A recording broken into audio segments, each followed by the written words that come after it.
In this video, I'll be running through how to scale meta ads for an e-commerce brand from scratch in 2024 and 2025. We'll be starting off by diving into how many creatives you need to be running, unit economic requirements, and ensuring financial alignment within the ad account. And then lastly, we'll dive into the actual ad account structure, how you should be setting up your campaigns, and how you should be setting up your tests. Starting off with creative testing volume, we have an internal calculator that outputs exactly how many creatives we should be testing for a client per month and per week. Now, I'll give you the math behind this calculator so you can find this out yourself. Assuming that you have an allocation to testing of 100%, which you would if you're currently not spending on Meta, you want to take that budget, divide by average order value times 3. The reason why we divide by the average order value times 3 is that we have enough spend going through a creative test to reach statistical relevancy. So to give you an example of this, if you have a $100 average order value and you have a budget of $2,000, then you want to be running 6 to 7 tests per month for that budget. Now, the immediate question off the back of this is, what is a good average order value and what is a recommended testing budget? And both of those questions are the wrong questions to be asking. Instead of asking what is a good average order value, you should be asking what is a good first purchase gross profit, as that allows for how much you can actually spend to acquire a customer and be profitable. And instead of what is a recommended testing budget, you should be asking how quickly do you actually want to see results and profitable, scalable results within the account. So let's dive into both of these two. Starting off with the first one, what is a good first purchase gross profit? Fundamentally, you need enough contribution profit on first purchase to be able to cover your customer acquisition cost. In fact, you can distill all of business down to how do we drive CAC as low as possible and lifetime contribution margin as high as possible? Because it's that ratio that determines the profitability of the business, given if we put operational expenses to the side.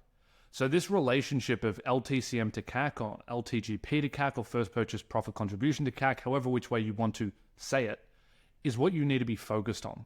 So how much is it going to cost you to acquire a customer and how much profit do you actually have on that first purchase? So what is it going to cost you to acquire a customer? Well, a way to simplify this down, particularly at the start of a new ad account, is to look at the formula CPA equals CPC divided by conversion rate. And so CPA is your cost to acquire a customer, CPC is your cost per click, and CVR is your conversion rate. Now, your cost per acquisition is a function of cost per click and conversion rate. So if you take your CPC divide by conversion rate, you know what it's going to cost you to acquire a customer. So coming back here, you're going to be able to figure out one side of the equation.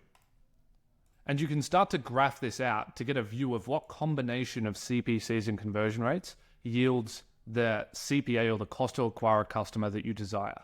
And you can start to pulse check on whether your cost per acquisition makes sense and whether you even have enough gross profit in your product to be able to acquire customers through Facebook. Now, let's say you have zero experience and you have no idea what the CPC is going to be and no idea what the conversion rate is. Well, I can guarantee you that your conversion rate is going to be likely no lower than 0.5%, but also no higher than 4%. I can also likely guarantee you that your CPCs probably won't be lower than 75 cents and probably won't be higher than $2.50. So now you have bounds of probability in which you sit on, and how experienced you are as an e-commerce operator as well as a performance marketer is going to give you better bounds and a better ability to actually predict these figures. Now, if we just restrict down to those bounds that I've provided in this video, that then gives you these possibilities of combinations.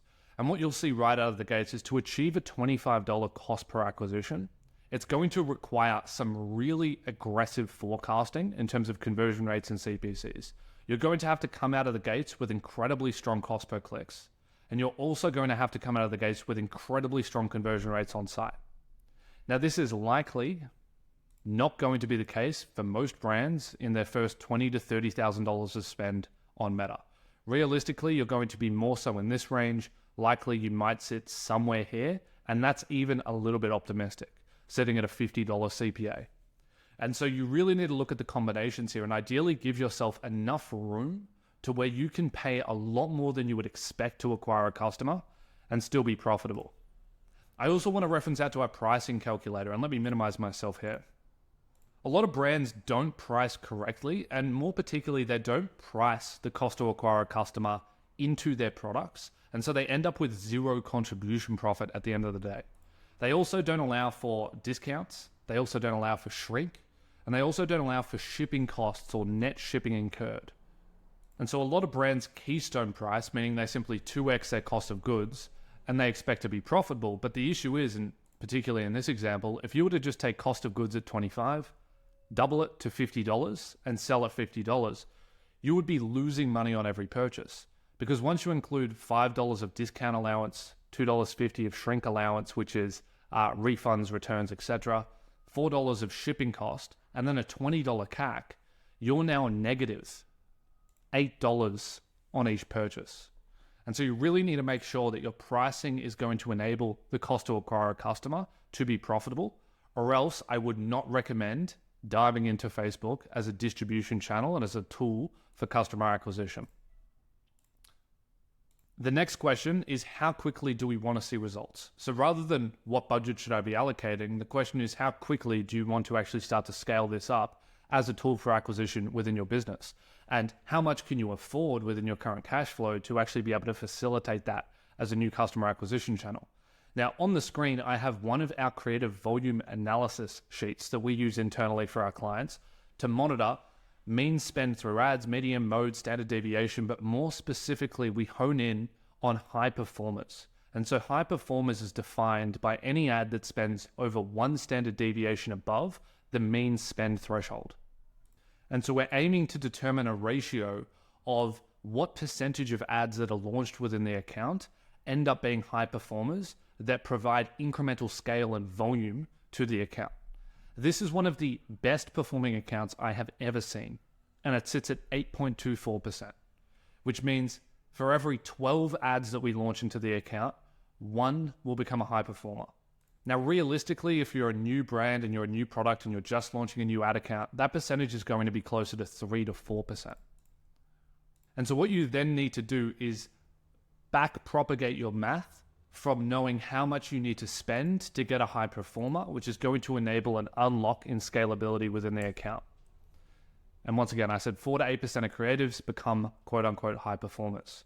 So if we put this back into our creative volume calculator, we'll know that to get one high performer based on an 8% hit rate is going to take $6,000 in testing spend. And so the question then becomes, do we want to launch straight away and spend $6,000 in the first month, test 12.5 ads, immediately get a high performer and start scaling month on month?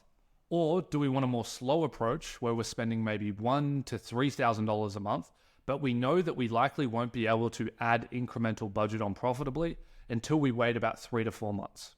And now the answer to that question is normally going to come down to risk tolerance of you as an e-com operator, as well as the current financial position of the business and whether you have profitable other acquisition channels that you can use to prop up and build Facebook as a new lever within the business.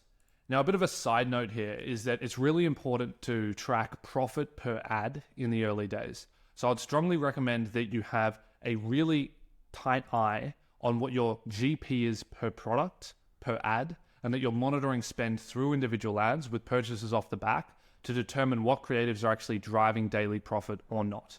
In the early days, you really want to be on your ads like a hawk because you're likely going to be operating the ad account at about break even, potentially even at a slight loss. And so you really want to incur the least amount of losses possible at an ad level by making sure that you're always optimized with spend distribution across the active creatives that are currently within the account. If you also don't know what to test, I strongly recommend that you generate concepts and you then build 3 different ad types below those concepts. A concept being generating an offer, pairing that with a particular target demographic that you want to speak to, and then providing 3 separate angles for that offer and that target demographic. In terms of ad account structure, I would recommend launching a dedicated testing campaign which has tests running at the ad set level with KPI measures in place that then feeds back into future iterative testing. Now, it's important that this testing campaign is an ABO so that the point of optimization is at the ad set level and not the campaign level. It's also important that this is a conversion-based campaign. I haven't seen any other campaign objective work effectively at this scale of an ad account. And so I would strongly recommend that all campaigns are ABOs optimizing for conversions. Now, if we dive a little bit deeper into what these ad sets actually look like, within the ad sets, I would have 3 ads running. Concept 1, Concept 2, and Concept 3. And you can see these are then broken down into individual creatives. And for these individual creatives, I would be changing the median. And so this would be a video, this would be an image, this would be a collection. This might be an image, a GIF, and then a dynamic carousel. In these early days, you want to be split testing concepts, but also creative mediums and types at the same time. Now, zooming out to the account level, this is what that will look like. So you'll have your dedicated testing campaign, which is optimizing for conversions with tests running at the ad set level, which is testing different concepts and different creative types. You then have a KPI measure in place, which leads back into an analysis process, which feeds into future iterative creative testing. But once you have high performance or creatives that are meeting your return on ad spend or your CPA targets, you pull the post ID out and you launch it within a dedicated Advantage Plus scaling campaign. Now, this campaign should have a 0% existing customer budget cap, and you can also use bid caps or cost caps within the campaign if you would like. It's a little bit more advanced. It's probably optional. I wouldn't advise it in the really early days unless you're fluent within media buying on the Meta platform. An obvious question here is, what should our targeting be within these tests? I wouldn't recommend split testing interest targeting.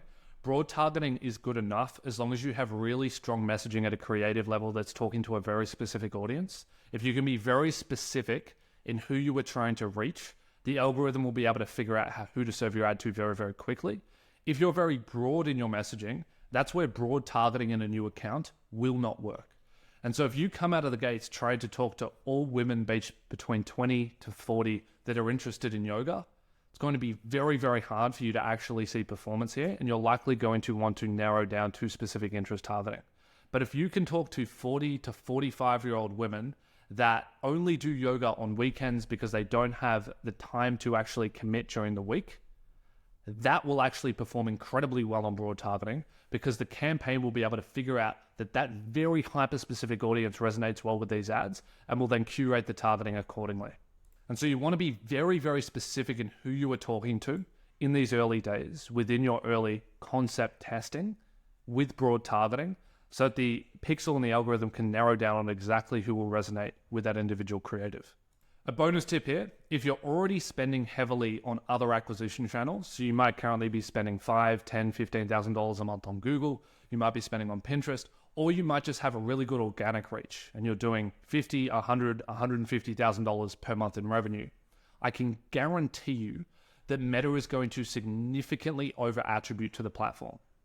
So if you're already spending a high volume on Google and you go and launch into Meta, Meta's going to say that it's driving a 15 return on ad spend or a 20 return on ad spend.